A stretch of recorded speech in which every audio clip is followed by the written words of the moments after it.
नमस्कार दोस्तों, मैं विकास मरी आप सभी का अपने YouTube चैनल विनर एजुकेशन पर पुनः एक बार हार्दिक स्वागत करता हूं। आज जो हम पढ़ने वाले वो प्रश्नावली है 16.2। अब 10वीं क्लास की जो 16.2 दे रखी, इससे पहले की वीडियो मैंने 1 से लेकर 4 तक प्रश्न कंप्लीट करा दिए। जिन भैया भाई ने पीछे का वीडियो नहीं देखा, एक बार पीछे का वीडियो जरूर देखें। अब चलो आगे जो प्रश्न सरल करते हैं। प्रश्न जो हमें दे रखा है वो प्रश्न कौन सा है? 5वां। ठीक है, आप देख सकते हो एकदम आसान सा प्रश्न है और ये प्रश्न मोस्ट प्रश्न है, क्योंकि आप देख सकते हो इसमें 2 इकाई काम में लेनी होगी, जो हम क्या करेंगे उसको सरल करेंगे। अब देख सकते हो प्रश्न आपके सामने ये बोला एक ठोस बेलन का संपूर्ण पृष्ठीय क्षेत्रफल। एक कोई बेलन है जिसका हमें संपूर्ण पृष्ठीय क्षेत्रफल दे रखा है, और संपूर्ण पृष्ठीय क्षेत्रफल का मतलब क्या हो जाए? आप देख सकते हो एक बेलन के कितने भाग होते हैं? 3 भाग हैं। एक तो हमारे पास ये वर्गाकार भाग हो जाएगा, एक ऊपर ढक्कन लगाएंगे, एक नीचे क्या हो जाएगा? पेंदा। ये बोल रहा है ये जो आपके पास बेलन है इसका संपूर्ण पृष्ठीय क्षेत्रफल जो आपके पास वो कितना है? 462। ये मैंने लिखा 462। ये क्या हमारे पास है? बेलन का संपूर्ण पृष्ठीय क्षेत्रफल। चलो बेलन का संपूर्ण पृष्ठीय क्षेत्रफल 462 वर्ग सेमी है। इसका वक्र पृष्ठीय क्षेत्रफल जो ये बोल रहा है, इसका जो वक्र पृष्ठीय क्षेत्रफल है, और वक्र पृष्ठीय क्षेत्रफल किससे कहते हैं? आप देखते कोई भी आपको बेलनाकार भाग दे रखा है, यदि उसके ऊपर का भाग नहीं है और ये नीचे का भाग नहीं है जी, ये गोलाकार भाग दे रखा है, वर्गाकार भाग दे रखा है, इसे हम क्या बोलते हैं? बेलन का वक्र पृष्ठीय क्षेत्रफल।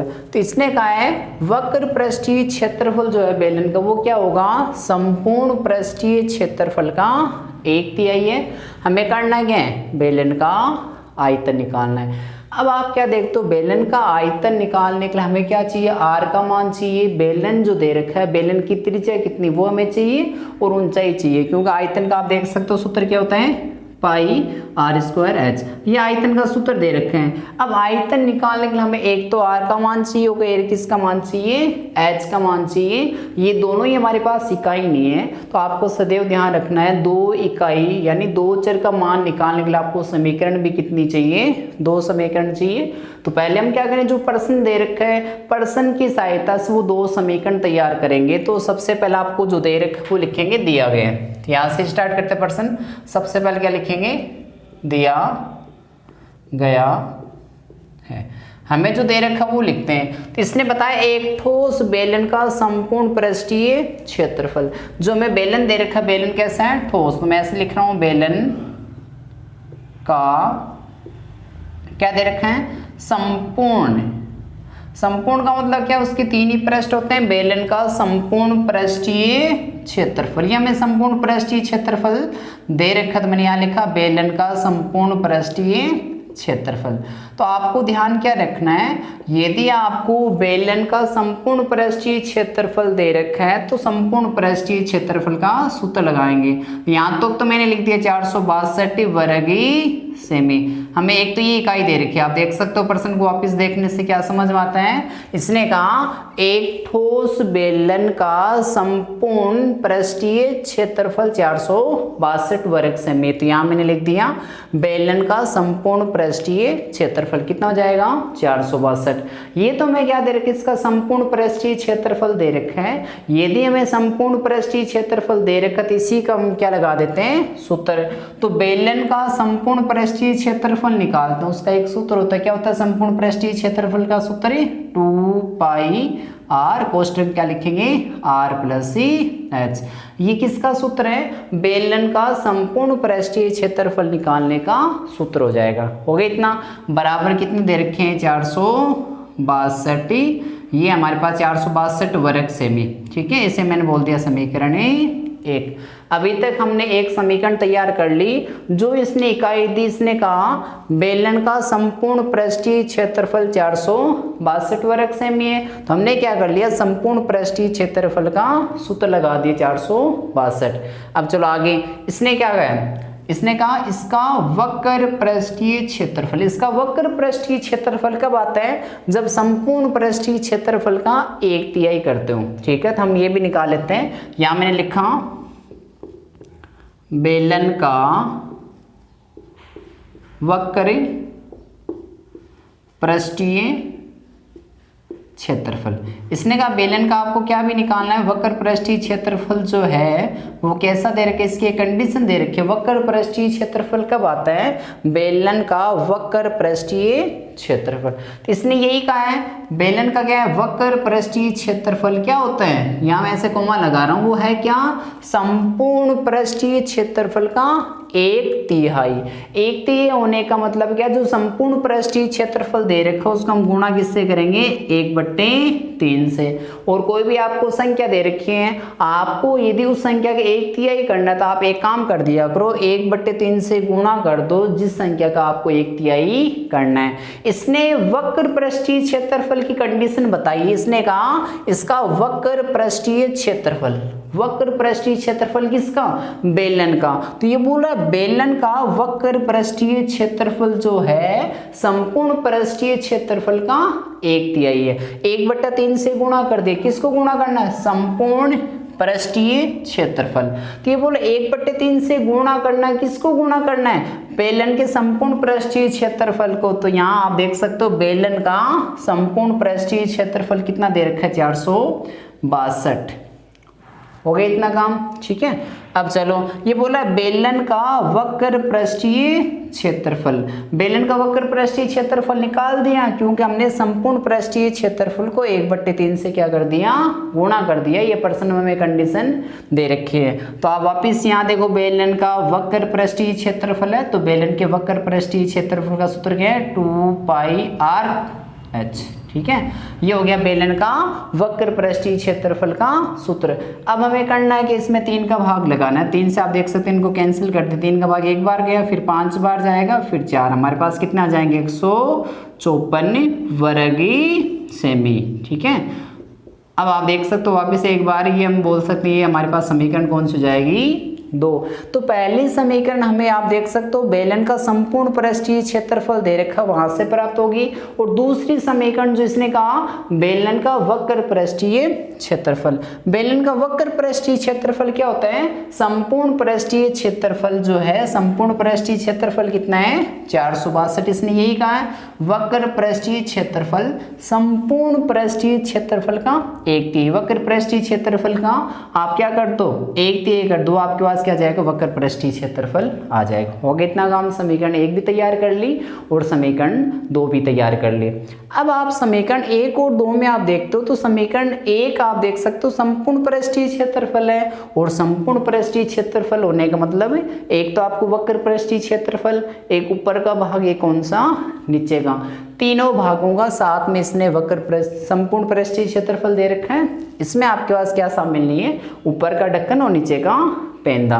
तो ये समीकरण बड़ी है, ये क्या है, छोटी। हम क्या करेंगे, समीकरण जो हमें 1 दे रही, समीकरण 1 में किसका भाग लगाना है, 2 का, ताकि इसमें जो कॉमन चीज है जिसमें ऊपर और नीचे समान संख्या होगी वो कैंसिल हो जाए एक दूसरे से, और प्रश्न हमारा छोटा हो जाए। हमारे पास समीकरण 2 है, मैंने ऐसे लिखा, समीकरण 1 में समीकरण 2 का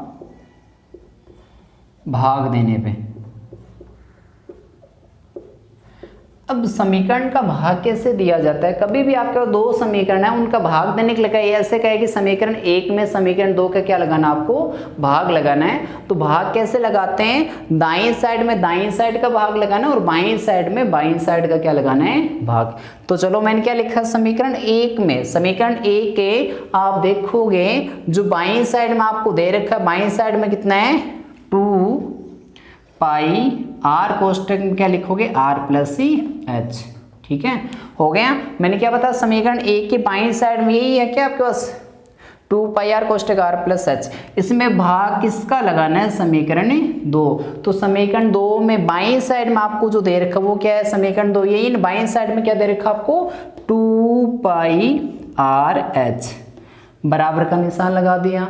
अब आपको देखना है दाईं साइड में क्या दे रखा, समीकरण 1 की दाईं साइड में कितने हैं, 462, भाग में क्या आ जाएगा, समीकरण 2 के दाईं साइड में क्या, 154, ठीक है।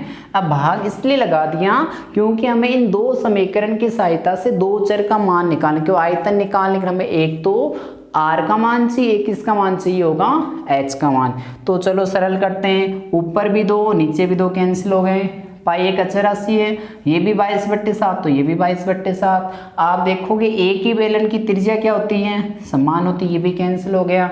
हमारे पास नीचे जो बचा वो क्या है, r + h/h।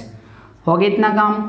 अब आप देख सकते हो 154 का भाग इसमें कितनी बार जाएगा, तो 154 का भाग इसमें देंगे तो कितनी बार जाएगा, 3 बार जाएगा। ठीक है, आप देख के देख लेना। 462 में किसका भाग दे, 154 का कितनी बार गया, 3 बार। अब सरल करते हैं। ये हमारे पास r + h अपनी जगह है, ठीक है, r + h ऊपर है ना, और ये जो h आपको दे रखा है, ये h कहाँ दे रखा है आपको, भाग में दे रखा है, और भाग वाला पक्षांतरण होने के बाद किस में जाएगा, गुणा में जाए, तो कितने h हो जाएंगे, 3h हो जाएंगे। ठीक है, h जो कहाँ भाग में, भाग को पक्षांतरण करके गुणा में भेज दिया। हो गया इतना काम। अब हम यहाँ से किसका मान निकाल लेते हैं, एक इकाई का मान निकाले, तो एक इकाई मैंने यहाँ तो रखा r को, उस साइड कितने, 3h अपनी जगह, और ये h पक्षांतरण होने के बाद उस साइड जाएगा तो किसका हो जाएगा, माइनस का। तो r बराबर हमारे पास कितने, ये बोला 3h में से 1h माइनस करना है, 2h। ये हमारे पास किसका मान आ गया, r का मान आ गया। r बराबर कितना दे रखा है, 2h दे रखा है। अब चलो सरल करते हैं यहाँ से। तो आप देख सकते हो हमारे पास जो छोटी समीकरण है, 1 नंबर एक है, 2 नंबर है, इन दोनों में से जो आपको समीकरण आसान लग रही है, छोटी समीकरण, उससे आप r का मान रख के h का मान निकाल सकते हो। तो समीकरण 2 में से बोल रहा हूं मैं, समीकरण 2 में, ये हमारे पास समीकरण 2 है, समीकरण 2 में r बराबर 2h रखने पर हम क्या करेंगे, r की जगह 2h रख देंगे। अब समीकरण कौन सी में रख रहे हैं, 2 में, तो ये रही 2। सबसे पहले आपको दे रखे हैं 2, तो ये 2, उसके बाद क्या है, पाई, पाई की जगह कितने रख सकते हैं, 22/7। हो गया इतना काम। देखो आपने यहाँ पे r का मान रखना 2 हो गया, पाई का मान 22/7। ये जो r है, आपको ये पता है कि r की जगह हम कितने लिख सकते हैं, 2h। ये तो मैंने किसकी जगह लिखे हैं, r गुणा में एक और आपको h दे रखे हैं, ये हो गया h बराबर कितने, 154। अब सरल करते हैं। ठीक है, अब सरल कैसे करते हैं, आपको ये पता है कि भाग वाला जो पक्षांतरण होने बाद किस में जाएगा, गुणा में। तो मैंने 154 को तो यहीं रखा, इसके पास गुणा में कौन जाएगा, जो भाग में कौन है, 7 को ऊपर भेज देते हैं, ये ऊपर आ गया 7। ठीक है, अब यहाँ जो आप देख सकते हो कौन कौन गुणा में है, 2 भी गुणा में, 2 कहाँ चला जाएगा, भाग में। ठीक है, उसके बाद 22 भी गुणा में, तो 22 भी भाग में चला जाएगा, ये 22 आ गए। उसके बाद और कौन भी है, 2, ये भी 2 वहाँ चला गया। ठीक है, हो गया 2 यहाँ आगे नीचे। अब हमारे पास यहाँ क्या बचे, ये भी h है और ये भी h है, और h का हमें मान निकालना है। यदि h और h को गुणा करेंगे हमारे पास क्या आ जाएगा, h², थोड़ा सा बड़ा है। हो गया इतना काम। अब देखो ऊपर और नीचे समान संख्या का भाग जा रहा था, हम दे सकते हैं 22 का भाग जा रहा ना, 22 सत्ते कितने हो जाएंगे, 154। कोई दिक्कत नहीं यहाँ तक। तो चलो अब देख सकते हो ये हमारे पास है h² बराबर, ये 7 भी कितनी बार गुणा होंगे, 2 बार। तो 7 की घात मैंने 2 लिखी और 2 की घात भी कितनी लिखी, 2 लिख दी। हो गया इतना काम। इसकी भी घात 2 दे रखी, इसकी भी घात 2 है, या आप ऐसे भी गुणा कर सकते थे, 7 को 7 से गुणा करते तो कितने लिख सकते थे, 49। 2 एकम 2, 2 दूनी 4, ये हो गया। हमें क्या करना है, h का वर्ग नीचे, हमें h का मान चाहिए होगा, तो हम क्या करेंगे, h को तो यहीं रख लेंगे और ये जो वर्गमूल का निशान लगा दूसरी साइड जाएगा, तो 49/4। अब आप देखते हो स्क्वायर दूसरी साइड जाता है तो प्लस माइनस का निशान और वर्गमूल का साइन आता है, और दूरी कभी किसकी नहीं हो सकती, माइनस की नहीं हो सकती। तो हमने क्या कर दिया, प्लस वाली संख्या ले ली। 49 का वर्गमूल निकाल दें, 49 का वर्गमूल 7 और 4 का वर्गमूल कितना हो जाएगा, तो हो गया इतना काम। हमने h का मान निकाले, h का मान कितना हो गया, 7/2, h का मान आ गया। तो चलो और सरल करते हैं। अब यहाँ सरल करते हैं, h का मान तो 7/2 आ गया। अब हमें आप देख सकते हो ये समीकरण बोल देते हैं 3। समीकरण 3 में h का मान रख दो। यहाँ मैंने कहा समीकरण 3 में किसका मान रखेंगे, h। समीकरण 3 में h बराबर 7/2 रखने पर रखेंगे यहाँ पे। तो चलो समीकरण 3 क्या बोली, ये बोली आर के बराबर क्या है, आर बराबर 2 गुना क्या दे रखे हैं, आर बराबर 2 गुना एच। अभी हमने एच का मान निकाला, एच क्या बोला, मेरी जगह आप कितने लिख सकते हो 7/2, यहाँ लिखे 7/2, तो 2 से 2 कैंसिल, हमारे पास कितना आ गया 7 सेंटीमीटर। चलो अब आप देख सकते हो हमें निकालना क्या है, ये बोल रहे हैं बेलन का आयतन ज्ञात कीजिए। इसने ये कह तो दिया बेलन का आयतन निकाल, लेकिन बेलन का आयतन निकालने के लिए आपको आर का मान चाहिए और ही एच का मान चाहिए, जो आपको नहीं दे रखा था। हमने क्या कर लिया, इन दोनों समीकरण की सहायता से आर का मान भी निकाले और एच का मान। अब हमें निकालना क्या, बेलन का आयतन, तो यहाँ लिखेंगे बेलन का आयतन। तो बेलन के आयतन का सूत्र क्या है, पाई आर स्क्वायर एच, हो गया इतना। अब आप देख सकते हो मान रख दो, पाई जो है, पाई का मान कितना होता है 22/7, पाई का मान हो गया। अब ये बोला आर का जो मान है उसको कितनी बार लिखना है, 2 बार लिखना है, क्योंकि आर की घात कितनी दे रखी है 2। तो आर का मान कितना है 7, हम 7 को कितनी बार लिखेंगे, 2 बार लिखेंगे, गुणा किससे कर देंगे एच। जो ऊंचाई आपके पास है बेलन की, ऊंचाई कितने आ गई, एच का मान 7/2, तो यहाँ ऊंचाई की जगह मैंने 7/2 लिखे। अब आप देख सकते हो ऊपर और नीचे समान संख्या का भाग जा रहा था, हम दे सकते हैं।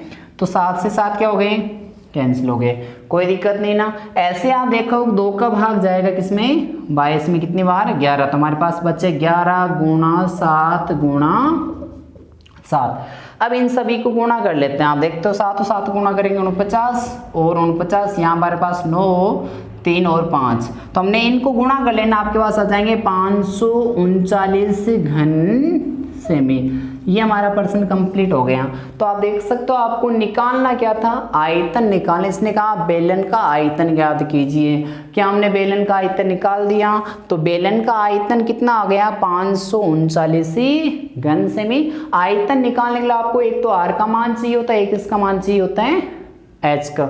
हमने सबसे पहले बेलन का संपूर्ण पृष्ठीय क्षेत्रफल दे रखा है 462। इसने कहा बेलन का संपूर्ण पृष्ठीय क्षेत्रफल 462 यहाँ रख दो। इसी का संपूर्ण पृष्ठीय क्षेत्रफल का सूत्र लगा दो, क्या सूत्र होता है 2πr कोष्ठक r + h बराबर 462। एक तो यहाँ से समीकरण आ गई, क्योंकि 2 चर है r और h, तो आपको 2 समीकरण चाहिए। दूसरी समीकरण देखो, बेलन का वक्र पृष्ठीय क्षेत्रफल, बेलन का वक्र पृष्ठीय क्षेत्रफल जो है संपूर्ण पृष्ठीय क्षेत्रफल का 1/3। तो आपको करना क्या है 1/3 से गुणा करना है संपूर्ण पृष्ठीय क्षेत्रफल को। तो ये आपके पास वक्र पृष्ठीय क्षेत्रफल आ जाएगा। तो वक्र पृष्ठीय क्षेत्रफल का सूत्र लगा दिया। उसके बाद हमने समीकरण 1 में किसका भाग लगा दिया 2 का, कैंसिल करके यहाँ से r का मान, ये r का मान समीकरण 1 में रख के h का मान, h से वापस r का मान निकाल दिया। अब आगे वाले प्रश्न की बात करते हैं। आगे जो 6 नंबर प्रश्न दे रखा है, 6 नंबर की प्रश्न की बात करते हैं। आप देख सकते हो ये जो दे रखा है प्रश्न, एक बेलन का वक्र पृष्ठीय क्षेत्रफल। तो पहली बात तो वक्र पृष्ठीय क्षेत्रफल किसे कहते हैं, तो आप देखोगे जो हमारे पास कोई भी बेलन दे रखा है, बेलनाकार भाग होगा, जैसे आप देख सकते हो ये जो आपको एक बेलन दे दिया, तो इसका ये जो भाग इसका कहलाता है वक्र पृष्ठीय क्षेत्रफल। जो ऐसे लुढ़कता है ना वक्राकार, वो आपका वक्र पृष्ठ कहलाता है। इसके ऊपर क्या नहीं है, ढक्कन नहीं है, इसके नीचे का भाग, उसे हम बोलते हैं वक्र पृष्ठ। ठीक है, इसने कहा है एक बेलन का वक्र पृष्ठीय क्षेत्रफल कितना है 660, यानी वक्र पृष्ठीय क्षेत्रफल मतलब बार बार का ये जो हिस्सा दे रखा आपको वो कितना दे रखा है 660 वर्गी सेमी। ये बेलन का वक्र पृष्ठीय क्षेत्रफल दे दिया। उसके बाद ये बोला था इसकी ऊंचाई, कि इसकी ऊंचाई आपको जो बेलन दे रखा है बेलन की ऊंचाई 15 सेमी है। तो यहाँ हमने लिख दी ऊंचाई सदैव कौन सी देखते हैं, लंबवत देखते हैं ना। इस बेलन की जो ऊंचाई है, ऊंचाई लंबवत जो देखी हमने वो कितनी दे रखी है 15 सेंटीमीटर। ये इसकी हाइट हो जाएगी ऊंचाई जो बेलन की। अब हमें करना क्या है, ये बोल रहा है बेलन का आयतन ज्ञात कीजिए। अब बेलन का आयतन निकालना चाहते हैं तो बेलन के आयतन का सूत्र क्या है, सबसे पहले जो आपको इकाई निकालनी है उसका सूत्र साइड में लिख लो। ये बोल रहा है बेलन का आयतन ज्ञात कीजिए, तो आयतन का सूत्र क्या है, पाई आर स्क्वायर एच। अब एक बार देखते हैं क्या आयतन निकालने की जो हमें इकाइयाँ चाहिए वो इकाई इसने दे रखी है क्या। ऊंचाई का मान तो दे दिया, लेकिन इसने किसका मान नहीं दिया, आर का मान। ये जो बेलन दे रखे इस बेलन की त्रिज्या कितनी है, हमें त्रिज्या नहीं दे रखी। आयतन निकालने एच का मान है, आर का मान नहीं है, यानी हमें एक इकाई नहीं दे रखी, इसलिए इसने क्या किया है, एक इकाई का मान निकालने के लिए आपको इसने बेलन का वक्र पृष्ठीय क्षेत्रफल दे दिया। हम क्या करेंगे, बेलन के वक्र पृष्ठीय क्षेत्रफल का सूत्र लगा। चलो देखते हैं। सबसे पहले प्रश्न में क्या लिखो, दिया गया है, या मैं लिखा दिया गया है। आपको जो दे रखा वो लिखना है। हमें क्या दे रखा है, सबसे पहले लिख देंगे बेलन की ऊंचाई। दिया गया है बेलन की ऊंचाई। बेलन की जो हमें ऊंचाई दे रखी है, ऊंचाई को किससे दर्शाते हैं, एच से दर्शाते हैं। ऊंचाई जो हाइट है आपके पास बेलन की, वो हाइट कितनी दे रखी है, 15 सेंटीमीटर। तो यहाँ मैंने लिखा 15 सेमी हमारे पास जो बेलन है, बेलन की क्या हो जाएगी, ऊंचाई। हो गया इतना काम। ये तो बेलन की ऊंचाई। प्रश्न पढ़ो, इसने कहा बेलन का वक्र पृष्ठीय क्षेत्रफल, ये भी हमें दे रखा है 660, यहाँ लिख देते हैं। और भी हमें दे रखे हैं, बेलन का क्या दे रखा है, वक्र पृष्ठीय क्षेत्रफल। बेलन का जो वक्र पृष्ठीय क्षेत्रफल दे रखा है वो है कितना, वो लिख देते हैं। चलो, इसने कहा बेलन का वक्र पृष्ठीय क्षेत्रफल कितना है, 660 वर्ग सेमी।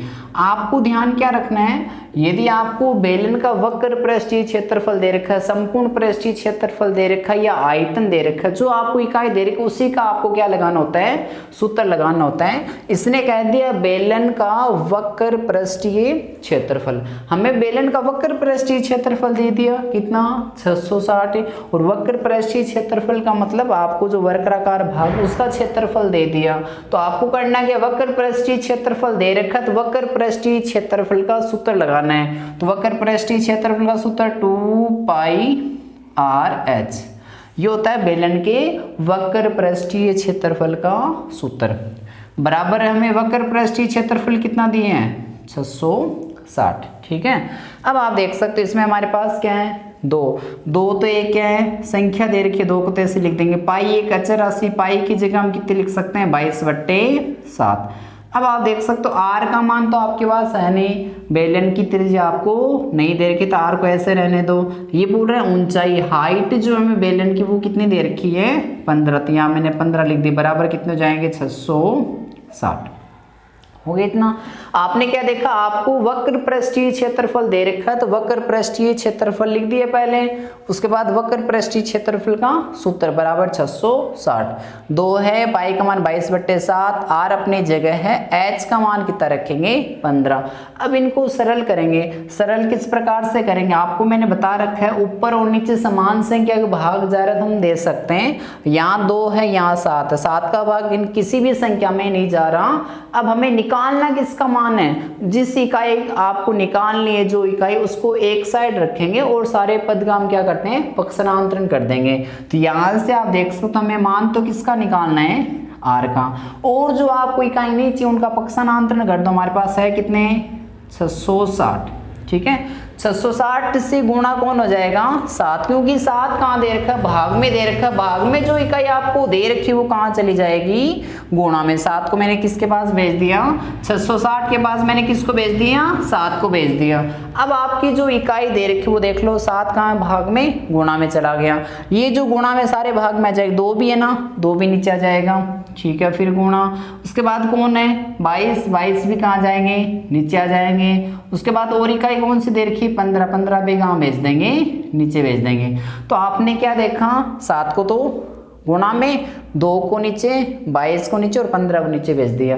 अब इनको क्या करते हैं, सरल करते हैं। ठीक है, अब आप देखते हो ऊपर और नीचे में समान संख्या का भाग जा रहा है, तो 22 का भाग देते हैं, 22 में तो एक बार जाएगा, और 66, 22 से कम 22, 22 तो 44, 22 दिए 66, फिर एक 0 लगा देंगे। ठीक है, हो गया इतना काम। अब आप क्या देखते हो, क्या ये 15 के पार्ट में आते हैं कि 30, 15 कम 15, 15 दूनी 30, यहाँ 2 आ गए। अब भी एक ऐसी संख्या है, ऊपर भी 2 है, नीचे भी कितने, 2 से 2 क्या हो गए, कैंसिल। हमारे पास जो बेलन था, बेलन की त्रिज्या क्या बचे आपके पास 7, तो बेलन की त्रिज्या कितनी आ गई, 7 सेंटीमीटर इस बेलन की क्या है, त्रिज्या। तो आपके पास h का मान भी दे रखा है, और ये जो बेलन है, इस बेलन की हमने त्रिज्या निकाल ली। त्रिज्या जो हमारे पास वो कितनी है, यहाँ से यहाँ तक हमारी त्रिज्या हो जाएगी, और त्रिज्या का मान कितना दे रखा है, 7 सेंटीमीटर। हो गया। r का मान भी आपके पास है, h का मान भी आपके पास है। आपको निकालना क्या है, ये बोल रहा है बेलन का आयतन ज्ञात कीजिए। तो यहाँ लिख देते हैं, मैं लिख रहा हूँ बेलन का आयतन क्या हमें निकालना है, बेलन का आयतन। तो आयतन का आपको सूत्र लगाना है, और सूत्र में सारे मान रखने हैं। आयतन का सूत्र क्या है, पाई r स्क्वायर h। ये किसका सूत्र हो जाएगा, बेलन के आयतन का सूत्र हो जाएगा। तो पाई जो एक अचर राशि, पाई का मान कितना लिखेंगे, 22/7। ये पाई का मान हो गया, पाई बराबर कितना रखा हमने, 22/7। उसके बाद क्या है, r का वर्ग करना। r का जो मान हो कितना है, 7 सेंटीमीटर दे रखा है। तो ये बोल रहा r की जितनी घात हो, r को उतनी बार लिखना है, तो 7 को कितनी बार लिखेंगे, 2 बार। हो गया। पाई का मान कितना है, 22/7 गुणा का निशान, r का वर्ग करना। r क्या बोल रहा है, मेरी जगह आप 7 रख सकते हो, लेकिन कितनी बार रखना है, 2 बार। h का मान, ऊंचाई जो आपको दे रखी है वो कितनी है, 15, ये होगी 15। हो गया इतना काम। अब आप देख सकते हो ऊपर और नीचे समान संख्या भाग जा रहा है, क्या ये 7 से 7 क्या हो जाएंगे, कैंसिल हो जाएंगे। हमारे पास क्या क्या बचे, एक तो 22, एक 7, एक क्या बचे 15।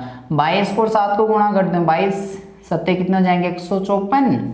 एक और संख्या बची कौन सी, 15। हम क्या करेंगे, हमारे पास जो संख्या 154 को गुणा किससे कर लेते हैं, 15 से गुणा कर लेते हैं। तो ये हमारे पास कितने आ जाएंगे, देख लेंगे।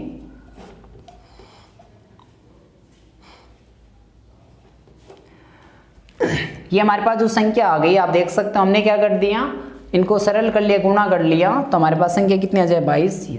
2 मिनट, संख्या जो दे रखी है हमें 154 को गुणा करना है 15 से, 20 हासिल 2 25, 7 2 5 2 7। ठीक है, ऐसे ही गुणा कर लेंगे इनको, 4 5 और 1, 0 11 1 हासिल 1 12 13 3 हासिल 1। तो हमारे पास कितने आ जाएंगे, गुणा करने के बाद 2310 वर्ग, क्योंकि हमने क्या निकाला है, आयतन। आयतन में जो हमें इकाई लिखनी है तो वो किस में आती है, घन में आती है। तो यहाँ क्या लिखेंगे, घन सेमी। तो आपने क्या देखा, ये जो प्रश्न दे रखा है, प्रश्न उससे भी आसान जो पीछे आपने प्रश्न किए हैं, एकदम आसान है। अब हमने किया किस प्रकार से, आप देख सकते हो, इसने पूछा ये कि बेलन का आयतन ज्ञात कीजिए, तो हमने निकाल दिया बेलन का आयतन 2310 ही घन सेमी। लेकिन आयतन निकालने के लिए एक तो हमें r का मान चाहिए होता है, एक इसका मान चाहिए होता है, h का मान चाहिए होता है। इसने बेलन की ऊंचाई तो पहले ही दे दी, क्या आपके पास नहीं था, बेलन की जो त्रिज्या है r का मान नहीं था। तो हमने क्या कर दिया, जो दिया गया है बेलन की ऊंचाई कितनी है, 15 सेमी। उसके बाद बेलन का वक्र पृष्ठीय क्षेत्रफल ये आपको दे रखा है। तो एक आपको वक्र पृष्ठीय क्षेत्रफल दे दिया, यहां से हमने एक समीकरण बना लिया। बेलन का वक्र पृष्ठीय क्षेत्रफल का सूत्र 2πRh बराबर 660। 2 है, पाई का मान 22/7, r का मान नहीं है, और h का मान रख के हमने किसका मान निकाल लिया, r का। उससे हमारे पास क्या आ गया, आयतन आ गया। आप जो भी भैया बहन इस वीडियो को देख रहे हो, आगे से आगे ये वीडियो आपको शेयर करना है, ताकि जैसे मैं वीडियो अपलोड करता हूँ वैसे ये सारे भैया बहन के पास पहुँच जाएगा। आप देख सकते हो, याद दिया आप हमारे चैनल पर नए तो हमारे चैनल को सब्सक्राइब जरूर कीजिए। जैसे मैं वीडियो कोई भी अपलोड करता हूँ आपके पास से उस वीडियो का लिंक आ जाएगा, और शेयर करना ना भूलें। जय हिंद।